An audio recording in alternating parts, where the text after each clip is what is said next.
Good morning, ladies and gentlemen. Welcome to another segment of Soul Talk. So, for today, we're going to talk about the title for today's talk is going to be Feminism and Feminazi. So, that's the topic for today, Feminism and Feminazi. So, and I think we should start by defining feminism. So, feminism is the ideology which states that the ideology is about women should have equal rights as men in society. So there should be equality of the sexes in every aspect of society, either in getting jobs, in getting jobs, in education, in everything. Men and women should be equal. So while feminazi is more like is a negative attitude, is a derogatory term for women that are seen to advocate for women's rights. So feminazi is more like they look for the negatives and attribute to people that are fighting for women's rights. Like, for example, they can say for a feminazi, they'll say, oh, it's on women that don't shave their legs, don't wear bra, don't like men, they are lesbians, they want to fight every man, they want to kill every man. So that's what the negative connotations for feminazi is really about. It's just about insulting women, basically, women that are fighting for the rights of others. So let's start with, let me talk about like my personal experience with feminism. So initially, honestly, I just didn't, the idea of women's rights has never occurred to me. Like when I was much younger, it never occurred to me. Because it's not that I didn't see the importance of women. It was more like women were always in the background. Like it's an African thing, like it's more like, you have a mother, you have a sister, they play a role. Let's say they cook your food, they clean your house or whatever. So you know that they do work, but it never comes to you to maybe look and say, oh, why are women denied this opportunity? Why are women denied that opportunity? For me, it was just never important. It was not that it was not important, it's just I never thought of it. So, and when I now got into university, we now had to take a course on women's studies. And if the course was one of those courses that I could take or not take, I would have felt good. Like I would have taken another course and just let it go. But in the school, they made it mandatory, like you must take women's studies. So, and it was then I took the women's studies, and in it was basically, it was what say women's studies of feminism course. That's what it was. So, and the issue was they were always discussing the challenges that women go through in the society and how they are limited. So it was in that class I got to learn the challenges that women have faced down the ages and the challenges they still face today. So it's based on those lectures and some readings I've done that I can talk about feminism to a certain point without any biases. So I will start by, so feminism, it started in the West, which we started in the West. So we will discuss the reason why it came about and the importance of it there. You see, in the West, period to issue of feminism, the men ran the show. So the white men were the ones in charge, and the women did not have any power. So it was like, if you look at what was going on then, it was like back in the old days in Athens, where men had the power, but men made all the decisions, and women were more like, okay, we have sex with you, you give birth to babies, you take care of the babies, you stay at home and you prepare the food, and just those. So women were just relegated to the home, and women were not much better than slaves, because slaves, the same rights that were denied women were denied slaves. But the only thing that women enjoyed was there was someone to protect them. The white man was there to protect them. So if a white woman got married to a white man, at least she's sure of some protection. Maybe there will be food, there will be a house. So unlike the slave, he did not have any protection. So women were seen more like, it's just someone that stay at home and don't bother anybody, don't disturb anybody, just make sure you cook the food.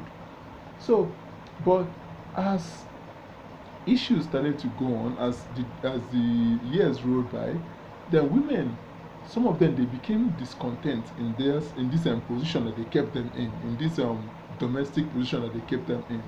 And also, they felt that there was this need for them to want to contribute. They want to contribute to society. And also, again, they started noticing the privileges that they were denied. Like for example, before the 19th century, women could not own property, women could not vote. Women, if your husband beats the hell out of you, well, you're on your own, nobody cares. If a woman got divorced, she lost the house, she did not have access to her kids. A woman was not allowed to own businesses. Women did not necessarily go to school.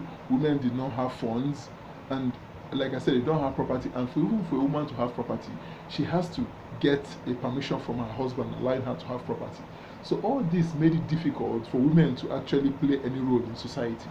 So discontent was where feminism brewed out of. It came out of the discontent that women felt like, see, I'm a human being and I want to contribute. And why am I getting all these limitations placed on me? So the first wave of feminism started in the 19th century to the earlier 20th century. So what these women at this time, what they advocated for was the right to vote. That was very, very important because they saw that if they could vote, they could change their situation. For example, if I can vote, then I can vote for the politician that will change my situation.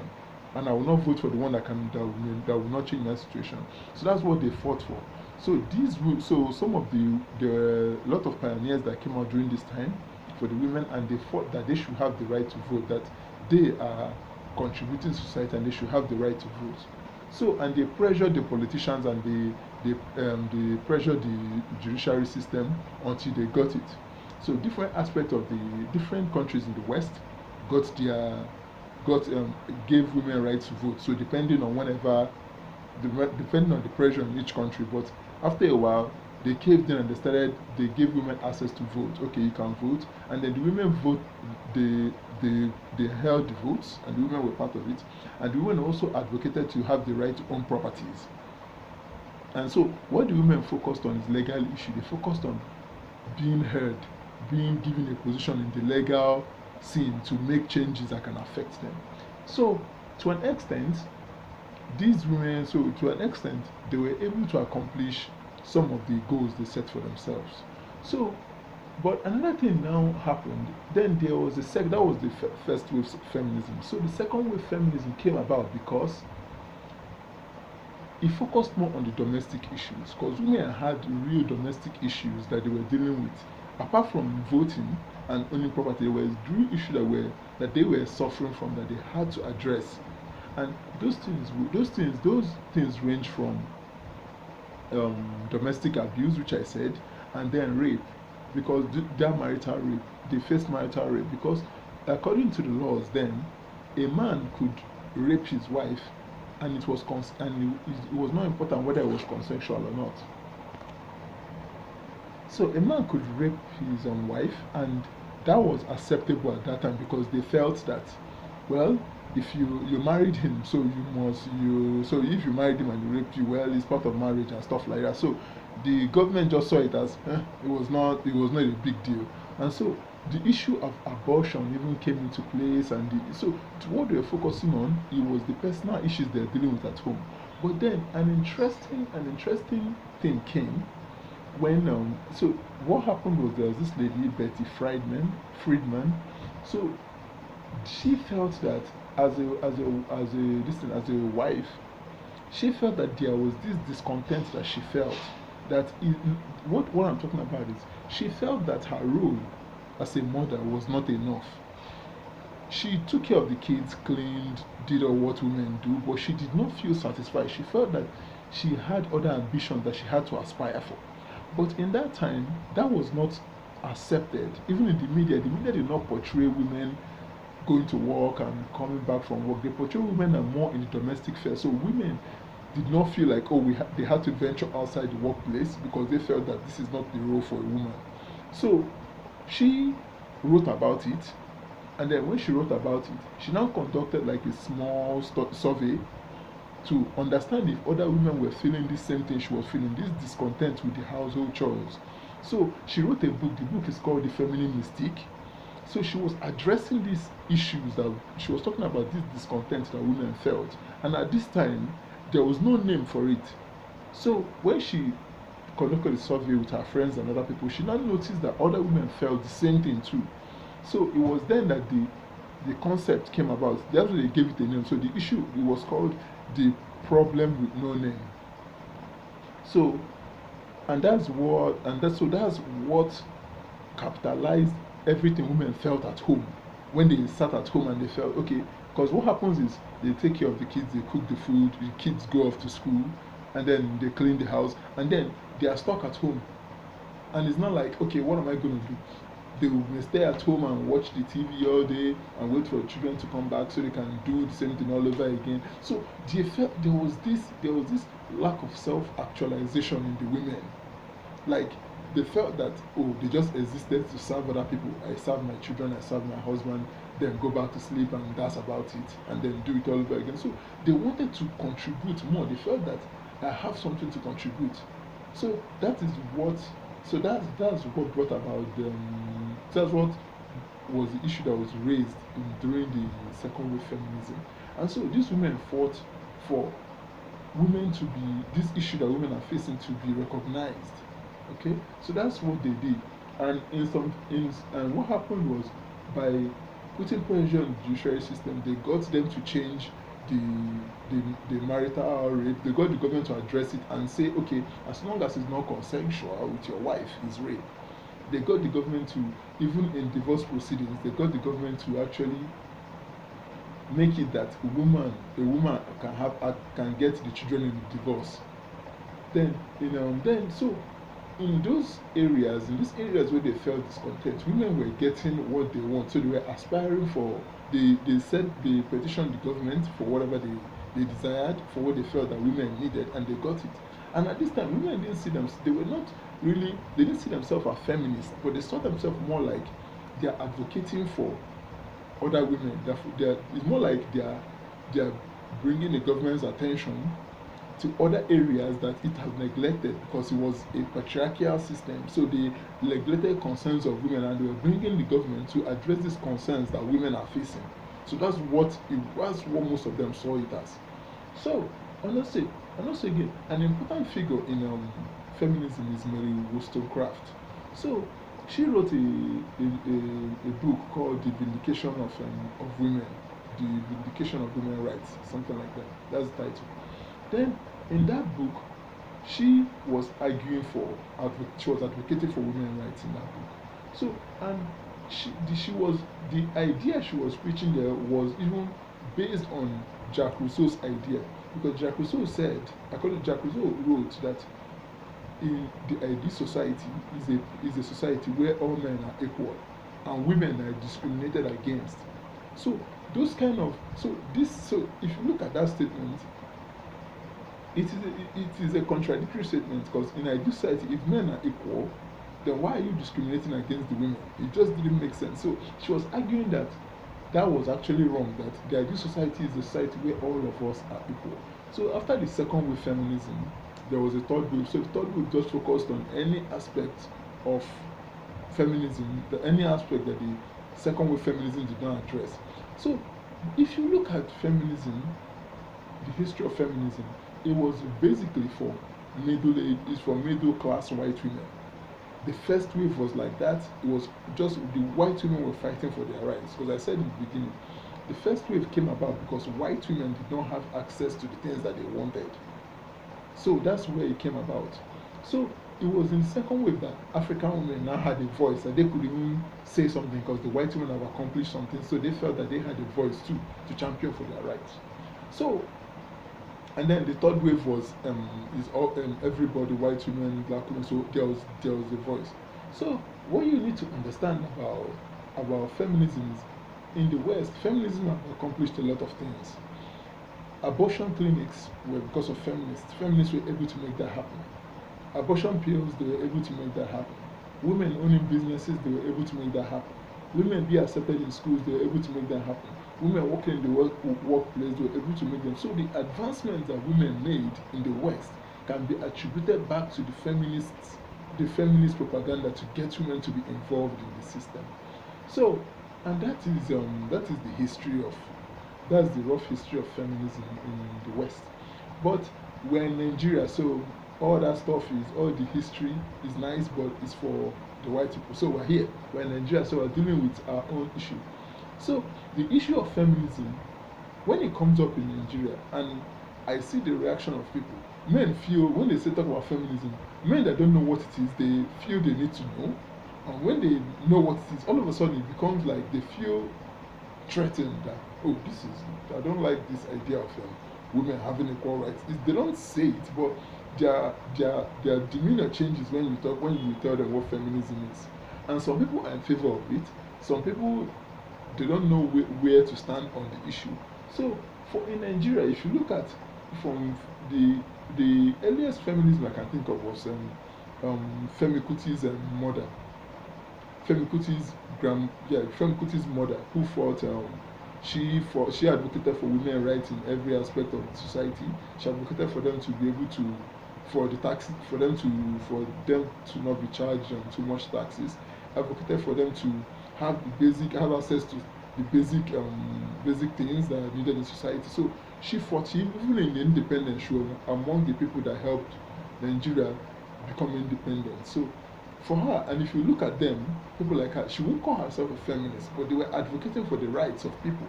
And also, I want you to know that feminism was not necessarily about just women.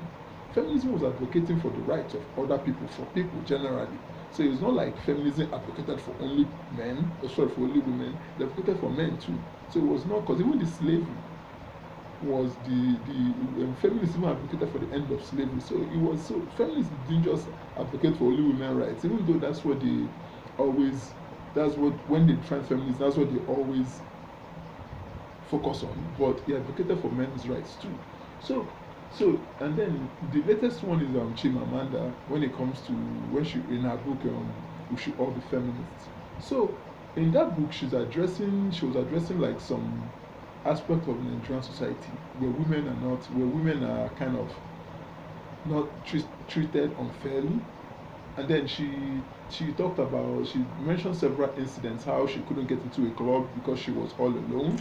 And then so she talked about how she couldn't get into a club because in Nigeria, because she was all alone. So they said that they don't allow women into the club except they have a man, because some of them could be slave queens or prostitutes or something. So she addressed some of those issues, and she advocated for parents to raise their children in a gender neutral way. So my thought on the issue is this: I am for feminism in Nigeria, in the West, but let's focus on Nigeria though.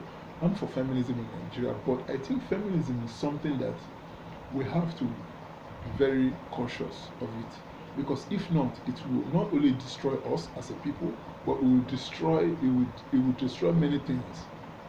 So why did I say that? I will explain myself. You see, the idea of a woman having equal rights as a man is good, but it depends on where we're looking at it. In our society, in the workplace, there's nothing wrong with a woman having equal right as a man. If a woman deserves a position, she should get it. There's nothing wrong with that. If a woman should want to run for political office, she should be given the privilege to do anything that she wants to do. Economically, socially, she should be given that. She should be given that. But when it comes to the issue of when it comes to issue of in the personal life, or when you are dealing with, when you are in marriage, then the issue of feminism now becomes a little bit, it becomes something that you have to be careful about, because if not, it can ruin things for you. Like, for example, I go by Queen's College, and I pay attention to what they are being taught, and some other organizations that focused on educating women, like in Women in the North, and even in the KG does it. And then some other celebrities go and educate women about women's rights, about girl education, about just advocating for women, for just letting women know, young girls know they have rights, and teaching them how to be independent and all that good stuff. But what we need to understand is that, you see, there's nothing wrong with educating a girl, whether she's Muslim, Christian, whatever she is, there's nothing wrong with educating a girl. And when it comes to the issue of educating these young girls how to become a woman, it's important that we don't just teach them to stand up we don't just teach them to stand up for equality and stand up for their right against a man. We should also bring the boys into the picture. That is very, very important. You see, when we are talking about feminism, even in our Nigerian society, we always focus on girls. Oh, get the girls together, let's teach them how to be strong women and career focused women and all that. But we fail to pay attention to the fact that when a girl grows up in Nigeria, she's going to get married. At least the majority of the women I've seen in Nigeria, they always talk about marriage, and it's rare to see a girl that will say, okay, I'm not going to get married. So if these women are going to get married, then it's important for the men, for men in their class, in their age range, to be taught too to accept a woman as an equal, at least in various aspects of their lives, in various, maybe in the workplace, in their relationship, or just to let them be sensitive to the needs of women. Because what some of these celebrities are doing, which is a good thing but it can have adverse effects, is if you are telling women to be career focused, telling her to be independent and all that good stuff, and then you don't even try to teach the boys too, what happens is when those women grow up and they get into a relationship with a man who is not sensitive to the feminist concerns or a woman's concern, then there's a problem. Then the woman will have to make one of two choices. Either she doesn't get married and she stays alone and be independent like you taught her, and be a career woman and be everything, and not feel satisfied because she's not married. And I know some people say, oh, a woman does not have to feel married to feel satisfied. Well, in Nigeria, marriage is a good sign they are satisfied. Is important for a woman here. So those things are very, very important. A lady will either be in a situation whereby she will be alone because most of the men she meets either are not interested in, they don't care about, are not sensitive to a woman's concerns, or she will be in a relationship where she will either suppress whatever she wants just to be seen as a married woman. And either case is not ideal. Either case is bad. So I believe that these ladies should teach these women how to teach these women how to be independent and how to be in a relationship with a man. And the boys should be sensitive to the women's feelings too. So boys should be taught about a woman is your equal. Don't look down on her because she's a woman. Okay, don't look down on her because she's a woman. It's okay for a girl to have an education. There's nothing wrong with a girl having an education and stuff like that. So that's very, very important. Another thing I want to raise is, you see, feminism is a Western concept, like I said before. And when you are bringing something that is a Western ideal into a society like Nigeria or Africa generally, you have to understand that we in Nigeria practice a patriarchal society. Our society is dominated by men. And so when you bring this feminine, this Western ideal, you will threaten the traditional development, the traditional family in Nigeria. You see, in the traditional family in Nigeria, a man is in charge of the relationship. A woman supports the relationship. That's how it is. Okay? So, as a feminist will say, no, that's not ideal. A man and a woman should be equal in a relationship. But this is my view on it. I believe that a man should be in charge of the relationship. A woman should play the supporting role. Because in relationship, a man and a woman are not equal. In most relationships, a man and a woman are not equal. Somebody is at the top, somebody is in charge, and somebody supports. That's how it is. And those relationships I've seen where the man and woman are equal, there's just something weird about it. There's some reason that it doesn't work out. Because it's just, I know in the ideal sense, the right word to say is, the right thing to say is, a man and woman should be equal in a relationship. That's being politically correct. But in the real sense, a man and a woman are not equal in a relationship. Somebody is the one calling the shots, and somebody is the one playing the supporting cast. That's how it is. And we have to know that, because I've seen some relationship where I've known many people have met me, and I have seen that the woman and the man tried to make it an equal relationship, and then it just went sideways from there. Or the woman felt that, I'm a feminist, so I should be in charge. She should not be telling me what to do. Because of that, over time, started disrespecting her husband and everything fell apart. So what I'm saying in personal relationship, and again, this issue was one thing I talked about for a long time. So what happened was I took that Chimamanda's book and I went to go and ask some women I know, and I asked them about, what do you think about this? What do you think about that? And so what they told me was this. When I was asking them, when I was advocating for equality in relationship, in marriage relationship, what they told me was this. The women I met, majority of them told me that, see, I know who is in charge. My husband is in charge here and I respect him. Let him be in charge. Me, I play the support. If there's anything that he's doing that I'm not in favor of, or if he makes any decision that I feel is not in my best interest, I'll bring his attention to it and I'll ask him to change it or see my concerns, and that is that. And this thing was this issue kind of resonated with me because I felt I'm getting this response from a woman. I thought that I would get the response of, oh, we should be equal and da da da. But they kind of feel that majority of them feel that a man should be in charge. Let me play the subordinate role. But there is no problem with that. Just because of the feminism does not mean we have to have an equal relationship. Okay, so there was a documentary I watched on, I believe it was on YouTube, was about feminism. So what happened was they had like 6 feminists, like 6 very educated feminists, and they brought them and they interviewed them. Then they went to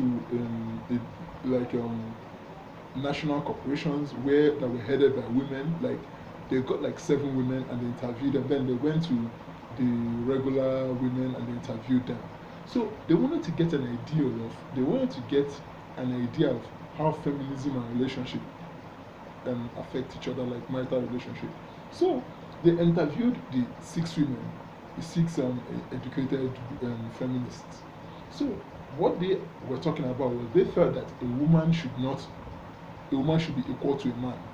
A woman should, everything a man does, she should be able to do it, that she doesn't feel that she has to answer to a man or play a supporting role, that she should be equal on every time with a man. And so they argued for that. So then they called them, they then interviewed them, the 7 CEOs of national corporations that were women, and they asked them about feminism and how it affects their relationship. So the women were like, all of them said that even though they make a lot of money, that their husband is the head of the family. So the man was like, okay, why do you think that, and why do you allow that? Are you not, so as a woman, you're in a high paying job, you should be on the same level with your husband? And then he asked about their husband's income and stuff like that. So the women, it came down to this. The women said that, yes, I know at work I'm the boss. I call the shots and everybody dances to my tune. But when I get home, when it comes to my home, I don't bring that attitude home with me. I understand that my husband is in charge of the relationship and I play the supporting role. And if there is a situation that I take care of, what she said was, I take care of basic day-to-day things, like kids this, kids that, I take care of that, and I still do my job.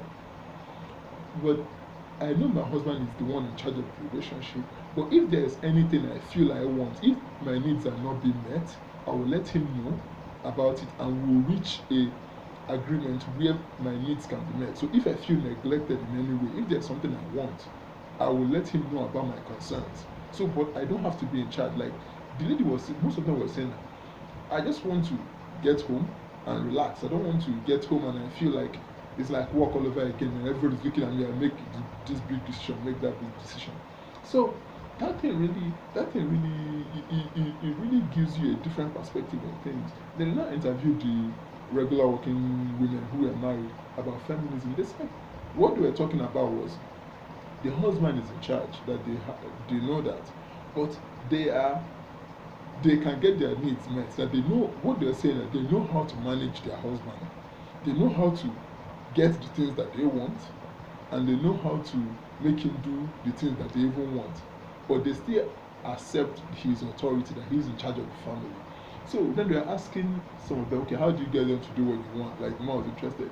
The woman was saying, well, if sometimes I get him to do the household chores, sometimes I get him to drive me somewhere if I'm too tired, and the man was like, how do you do it? He said, well, it's simple. I tell him that if he doesn't want to help me with the plates, then I'll be too tired to have sex with him.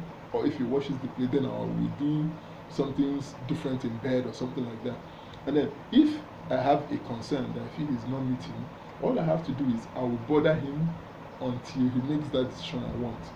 If he's in bed, I will keep disturbing him. If he's awake, I'll keep disturbing over it. So, but if you look at those first women I told you about, the 6 educated feminists, the problem was they had this idea, this rigid idea of women being in charge, women being equal to men and being equal, and every decision was made on an equal level.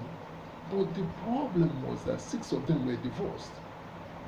So that's why I said feminism is something that you if you take it with a grain of salt. You have to be very careful. The issue was they felt, and that was what they felt, that their husband was consulted on every decision.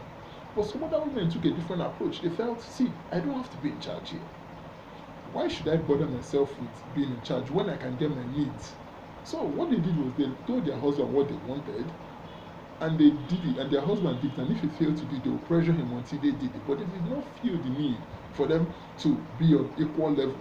They felt, it's just like, look at it like, to understand it better, you have to look at it like a football match.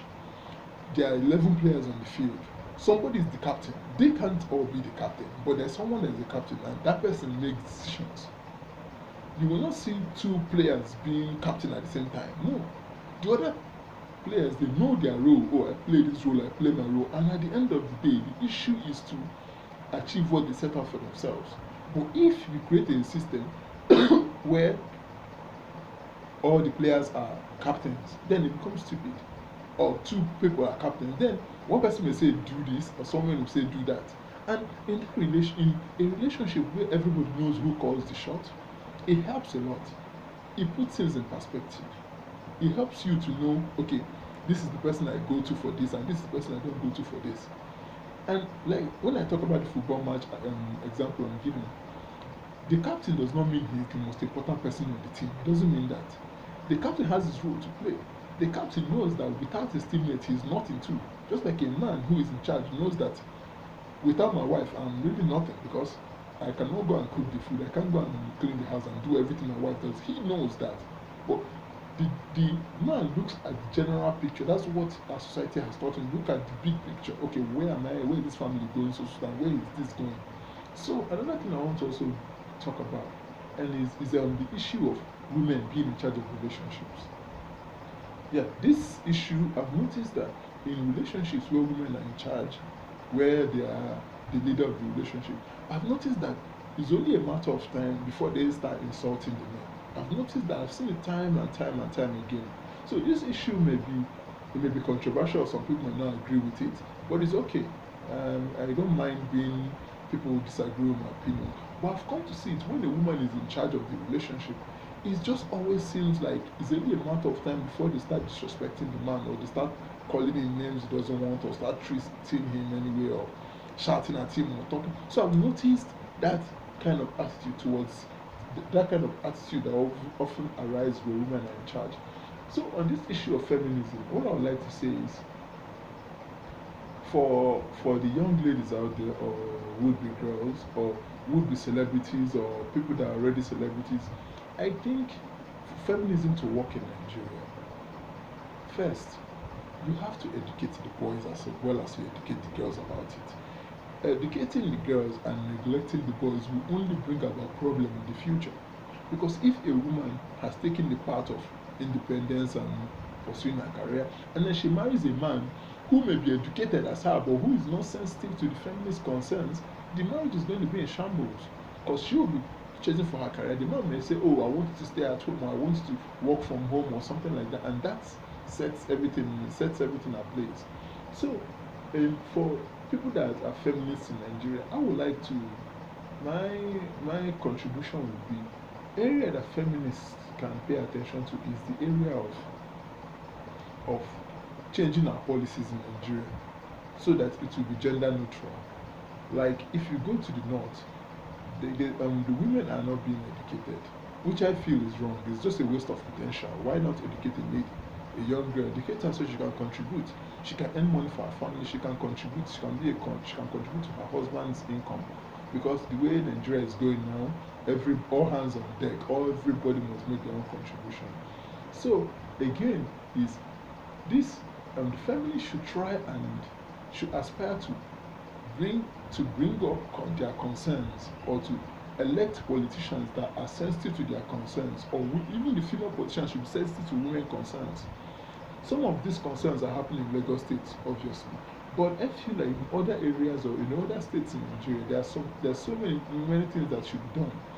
For example, the issue of house helps, or the issue of house help, which are mostly, sometimes they're mostly, issue of house help, which are mostly females. They can advocate for they can advocate for some things, maybe good treatment of house help, or the benefits that all house help should get. So in those areas that they feel that their needs are not being met, the feminists in our society can advocate for that, even in job. I know that a woman that is married or has kids, they don't get employed because people look at them as, oh, this one is just going to go on maternity leave and I'll be wasting money up and down. In those areas, they should be able to pressure the government into enacting laws that will ensure that they hire women that have kids, so that women that have kids don't feel like they're a liability. And also, they should have laws that are sensitive to women's feelings, women's concerns, like I said. So, because I feel that by enacting laws that are sensitive to women's concerns, then the attitudes that men have, or men have towards women over certain issues, will be changed because the laws have changed. So this is some of the things I felt that the feminists in Nigeria can pay attention to. They can pay attention to that. They can educate women about feminist concerns and feminism, but they should also remember that these girls are going to get married. That is a fact. No matter, I don't care how starchy feminist she is, the marriage proposal is going to be attractive to her when she gets of age, where all her friends are getting married. So for our next segment, what I want to talk about is, I will still focus on feminism, but I will focus on more like the hypocrisy of feminism. So that's what I'll focus on. So I will try to address some other concerns that some maybe double talk that goes on when the issue of feminism is raised. Okay, and it's on that I want to end this. So I feel, so my concern is, if you like this, please like. If you like it, good. If you don't like it, no problem. If you have any views that is contrary to mine, please let me know. Share, and then discuss about it, and send me a message if you feel there's something that maybe I missed, or something that you think is very, very important that I should have addressed. Okay, have a great day, and I hope the Christmas time brings you much blessings. Bye.